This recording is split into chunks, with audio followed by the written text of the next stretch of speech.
Good evening again, everybody, and welcome back to another edition of Press Play, powered by 0 to 60 Energy Drink, where I am your host, Sid Frazier. And of course, I look forward to spending this next half hour with you tonight. We got another action-packed show as always. We'll get into the college football playoffs. We'll also get into some of our local St. Louis kids on their next journey into NCAA basketball. And then we'll also tap into the Duke situation and what Coach K has to say about the Duke program. It's a little bit different than what Coach K usually says. So if you're not into it, get ready to get into it. Stay tuned. We'll be back in a minute.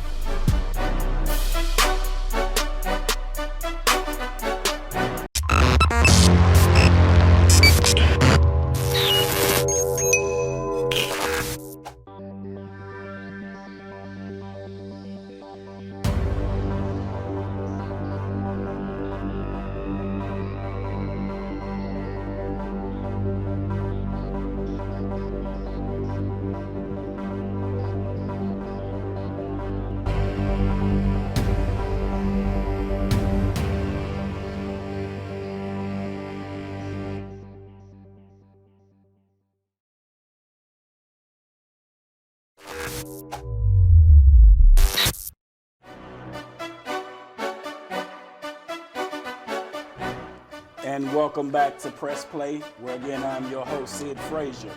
Now I'm going to introduce the panel that is joining me tonight. Again, down here on the end, we have Tyler Coleman, better known as T. Cole.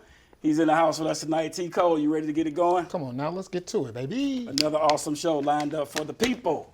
Next, we have Mr. Zelman Sanders. Big Z is what we call him here on the set. Easy Money. Z, you ready to get it going tonight? You better say it. If I ain't said it, then I ain't said nothing at all. Then we got my man, Mr. NFL himself. We got Will Franklin in the house. Will in the house. You ready to go tonight, Will? Hey, man, I'm ready to talk about this big boy college football in the SEC. Well, we ain't going to waste no more time then. We're going to go ahead and get to it. Again, we want to thank you all for spending your evening here with us tonight.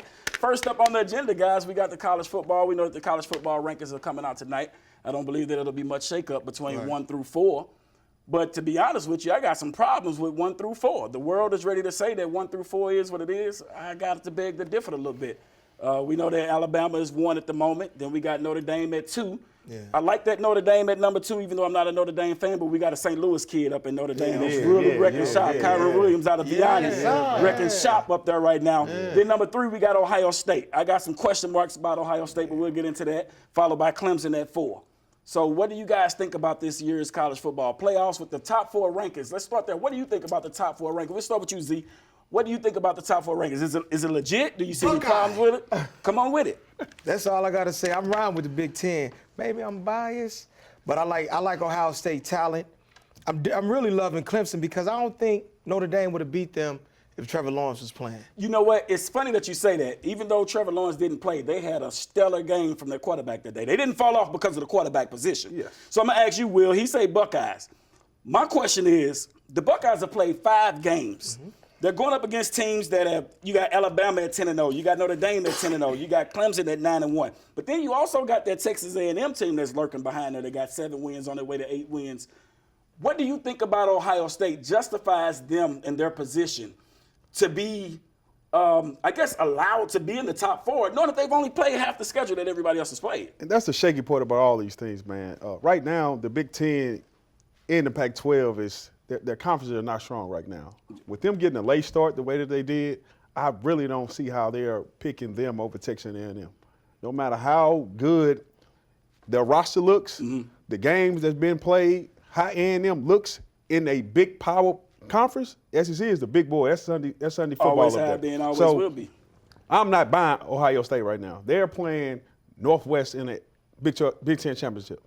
And that's not a qualified team to me. Their best win this year is Indiana. Tico, their best win this year is Indiana. Yeah. They've only played 5 games. So you're talking about a team who's going to go into their conference championship and may have 6 wins at the end of the season versus an SEC team who's going to have 11 wins at the end of the season, or the ACC where you may have an 11-win Notre Dame team. You got something? How do you feel about that, Tico, with Ohio State only playing half the schedule? One, Ohio State, I'm going to agree 100% with Will. The Big Ten is bad this year. It's terrible. Okay. Number 2, the Ohio State DBs have looked suspect this year. if you ask me. Just going to be completely honest. Are you a police now? No, I'm just saying. When they played against Indiana, I got a chance to see a lot. And when I look at this and who's in the college football playoffs, they don't look like they deserve to be there. So if you ask me, I would put Texas A&M at that spot over there. Z, he bring up some real issues there. Okay. I mean, and to me, the biggest issue is when you got a team that's only played 5 or 6 games. Right. And they go up in the college football playoffs in the first round against a team that's played 10, 11 games, maybe even 12 games. How do you justify that being an even matchup? We all know the rigors and the violence that goes into this sport. So their bodies and everything else is at least 50% fresher than everybody else. So how do you justify that? I mean, if you ask me to justify it, let's talk about Brian Kelly team. No matter how they look on paper, but when the rubber meets the road, they horrible in big games. But they still played 10 games. And we're talking about this year. I'm talking about this year. But we know due to the circumstances, they couldn't play all the games. But they could have. They That's not chose early. I understand, but that was their choice. But the Big Ten did that. See, we know the SEC just wanted some money. All the Mike Gundys over there, but that's neither here nor there. We share the money evenly in the SEC. Didn't Florida Everyone. just lose LSU and y'all talking about how good y'all share conference the is? money in there. So Oh, we're okay, talking nobody about heard the me say money. that. Everyone gets the same cut. I understand that. Big Ten, understand I that. wouldn't say the same. Profit sharing like you with Microsoft. I understand. I got that. I'm riding with Ohio State, like y'all said. Everything is projections, and what that is an advantage that they will be fresher. But I don't trust Notre Dame. Now, if it was somebody, Clemson, that they was in front of, I'll go with, because they tried and true. I don't trust Notre Dame. So you got Ohio State, again, who's about to not play another game this weekend. But they got the Big Ten championship, right? That'll be next weekend. Right. But these guys are all playing. No, that's this weekend. Is it this weekend? weekend? I thought they had Yeah. Michigan this weekend. No. And No, then- they canceled that. They did cancel another that. game canceled. They But you smashed it. have these guys. You still have don't these feel too guys good about that. who have built a 10-game resume. Yeah. You know who battled the same circumstances that Ohio State had to battle? Everybody. I mean, everybody. The COVID issue was what the COVID issue is. And everybody's missing seen it in players. high school Everybody's football, missed too. players. But the Big Ten, the higher-ups did that. The players wanted to play. What does your resume show?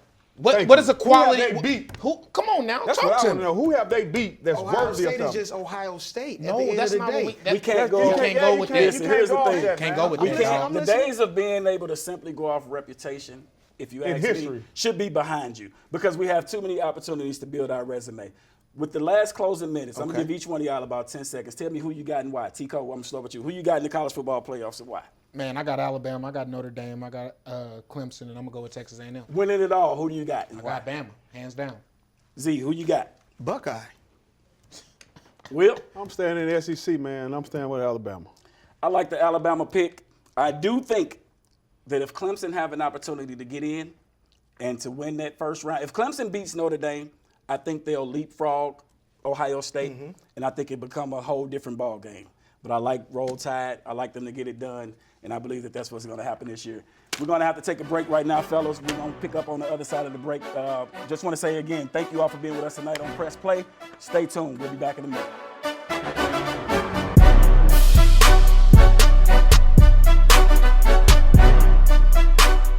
Feeling adventurous? Want to spice up your life? Adventures in Spice leads the way in fresh spices that add flavor to your best dishes. Travel to foreign places with your taste buds and check out spice blends like gluten-free Mississippi Bend barbecue seasoning and rub, or Spanish seafood and rice season. Delve into your more adventurous side of savory dishes and take a look at the many spices we have for you to choose from at www.adventuresinspice.com.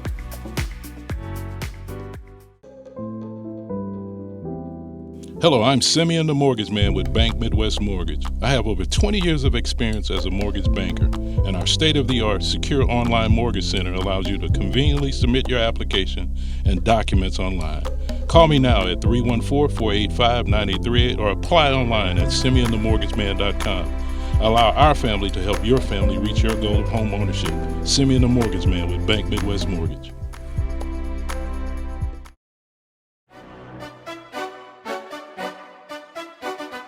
And welcome back to another edition of Press Play, powered by 0 to 60 Energy Drink, where I'm your host, Sid Frazier. Before commercial break, we were talking about the NCAA playoffs, and we talked about one of our St. Louis kids. We talked about Kyron Williams out of Notre Dame. But I thought that would be a perfect segue into this next segment that we got here. The NCAA basketball first month has officially went by. We're about a month into the season, guys. It flew by.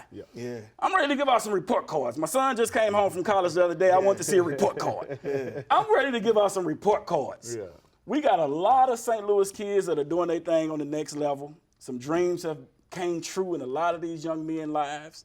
And I want to get to a few of them. I got a list of a few of them. I want to see what you guys think about them. Yeah. So first up is the guy, Courtney Ramey. He's an upperclassman now at Texas, coming out of Webster Groves High School here in St. Louis. Yeah. Courtney's been having a stellar year, guys. He's taking on a leadership role. Yep. And you can see his confidence and his production starting to flow. Yep. And it's a beautiful thing to sit back and watch. Yep. What grade you give Courtney Ramey if you had to grade him right now? Right now, in my book, you know what I mean, just for what that team needs, he has an A. He's done everything you want from the senior standpoint of coming through the program, doing exactly what Shaka needs and wants for him, and has an up and down career so far up until this year where he looks more consistent. You know Correct. what I mean? I'm happy with what he's doing. That's what I'm right talking now. about. He's been a lot more consistent. Yeah. Z, I want to run this one to you. We got a kid from over across the water, EJ Liddell. EJ Liddell. To be, man, that's one of my favorite kids. I know he ain't from St. Louis, but look, when you go off to college and you say that you from Belleville, they're going to look at you like you're crazy. Don't nobody know where Belleville at. Yeah. But if you say I'm 15 minutes from St. Louis, now everybody know what you're talking about. So Mr. EJ Liddell, man, it's unfortunate that we seen him go out the other day. He's battling some sickness right now. They say it's non-COVID related, but he's out indefinitely. But, man, he has been a dog up until this point. Yeah, I've watched them, and they undefeated. But, of course, like Tyler said, they ain't in conference play yet. But to see him as a sophomore and to do what he's doing, and now he's really the guy in the Big Ten for Ohio State. I don't want to give him an A yet because he hasn't gotten into conference play. Right. But I'll say a B just from being one of the main focal points of a big school and a big program. Doing an amazing job. Yeah. T-Cole, I'm going to kick this one to you. Our guy, Javante Perkins. Special player at our own St. Louis University, man. I mean, he's got Slew doing some things that we haven't seen done since Larry Hughes. Yeah. Yes. But like the part that I really like about this is that we see a lot of kids coming out of the prep schools and, you know, some of the other county schools where the programs are a little bit better funded and stuff like that. We got a kid right from the heart of the city of St. Louis in Career Academy, Javante Perkins. What you think about Perk, man? Hey, man. For anybody that don't know, if you want to see a bucket, all you got to do is tune in and watch Javante Perkins. It's smooth. It's methodical. He ain't asking for a lot of dribbles. He just straight to it. Get straight to the chicken. He gets an 8 from me because he can score at all 3 levels. He's efficient, and he's, like you said, he's giving Slew something that we ain't never seen before. And on that same team, we can go to Jordan Goodwin. He's another one I kind of talk about like EJ Liddell. I know he ain't from St. Louis, but if you say you went to Althoff, they might not know. But you say I'm 15 minutes from St. Louis. The coach is basically the same because we so interrelated that we talk the same, we move the same, and we play against each other through all the ranks. So you're going to have a lot of that in you anyway. Man, Jordan Goodwin has been an absolute beast for that program. I mean, to see a guy come back for a senior year because he know he got something on the line and something that he has to play for with him and Hassan French both. But just sticking to Jordan Goodwin because he's our kid. Will, what you think about Jordan Goodwin separates him from some of the other leaders you see on some of the other teams, especially for a SLU program who's not really known, but at the same time, SLU up and coming. Yeah, man. He's remind me of Courtney Ramey, someone that came in with a program that was down and stuck through it.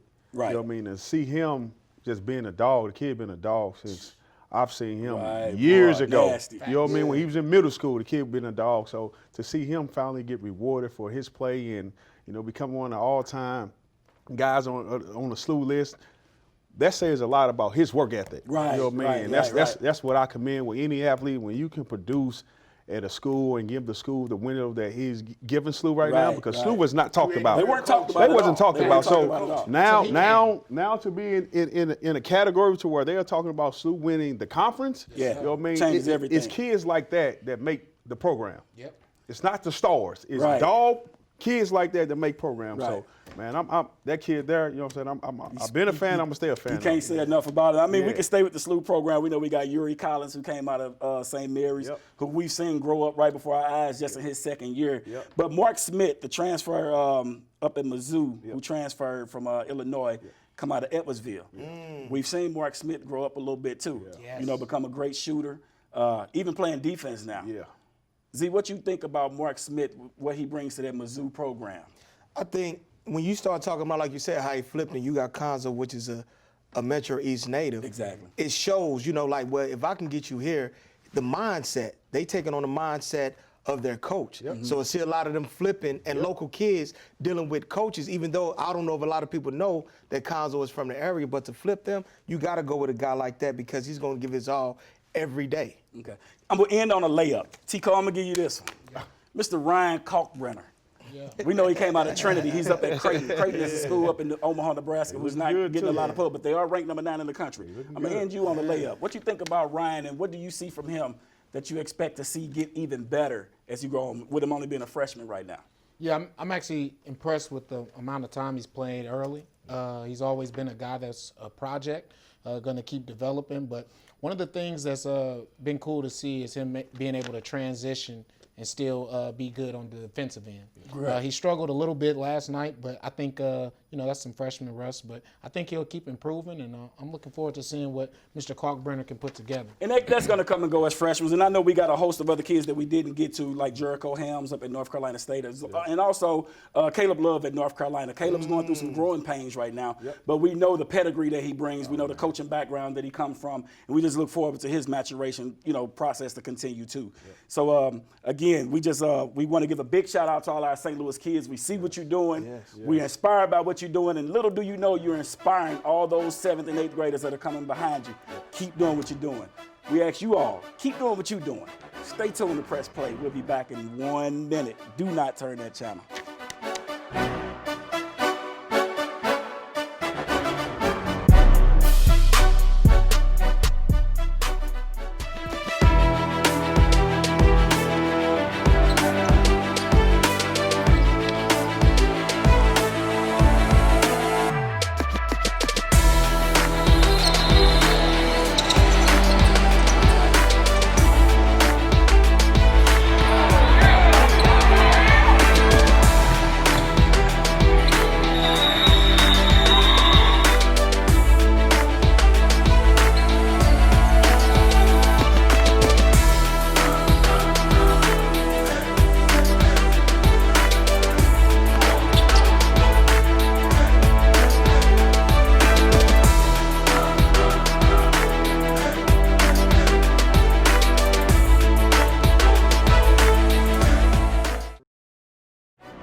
And welcome back to Press Play. Again, we just want to say thank you to everyone who chose to be with us tonight. And we want to get into this third segment talking about a very touchy subject that we know a lot of the country is dealing with the COVID-19 that is going around. It has hit college sports, amateur sports, little league sports hard.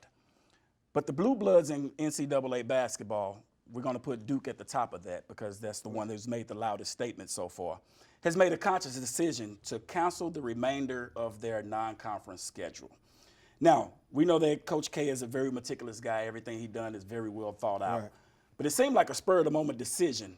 And he says it's simply because of the safety of the program, the safety of the kids that they put out on the floor every single night. I beg to differ. I think it came after a couple of losses and it wasn't looking too good for the Duke program. Right. So, Z, I'm going to ask you, with Coach K being the coach that he is and the pedigree that he has, we know that he released some stuff on social media and he just flat out said, we're not going to reschedule none of these games. We're not going to play none of these games. What do you think is due to? I mean, you said it best when you said being meticulous and calculated. It amazes me that now all of a sudden he's talking about the safety of the players, but this is the same man that was championing saying that we can't not go without a tournament again because of the X amount of dollars that we lost. You wasn't speaking on the student athletes' well-being.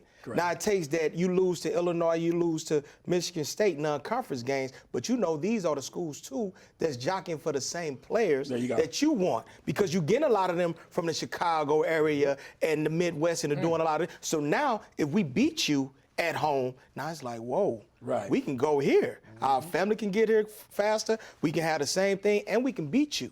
So I'm not buying that. All of a sudden you lose. Now all of a sudden you want to cancel things and talk about their safety. So, Will, let me ask you this. He says, quote, that we're going to play conferences and hopefully get to play all of them, leaving the door open to maybe in a couple of weeks, depending on how the program looking. Will we see something like this again? Is this going to become a trend with Duke? And not only with Duke, is this going to become a trend around college basketball?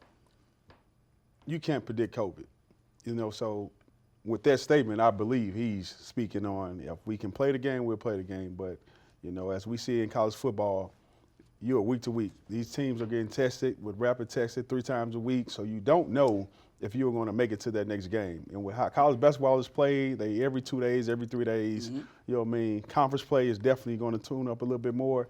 But I just, I really don't know, man. I don't know where that program sits right now. I personally believe him counseling a non-conference just to hide what's going on within. You know what I mean? And that's he got to fix his guys. You know what I mean? And instead of putting them out there in front of the world, which they play national televised games. Every single game. I got to hide you guys until I feel that you are ready. And everybody know after the Christmas break you're going to, you get into the real nitty-gritty of your season. You get into conference, yes. So, Ty, I'm going to ask you this. With Duke being the top of the food chain, as you want to say, with Coach K coming out and making a statement like this, it opens the door to the rest of the country. Do you think that this will become a trend around college basketball, especially once you see one of the bigger programs start to maybe falter a little bit, not as good as you think they were? Because to be honest, Kentucky had the opportunity to do the same thing if they wanted to. Kentucky is off to one of the worst historical starts in Kentucky history, but you didn't see them fold up the tent. Do you think that this will become a trend that we'll see around college basketball? I don't think it'll become a trend because we are getting closer to the conference play. But I will say this. I understand why Coach K wanted to shut it down. And this is the year that hurts freshmen. They didn't have the regular time frame of going in and getting those practices with the team. They didn't have the regular off season. I knew going into this season, freshmen would struggle. If you look at college basketball right now, the teams that are the best are the mature teams.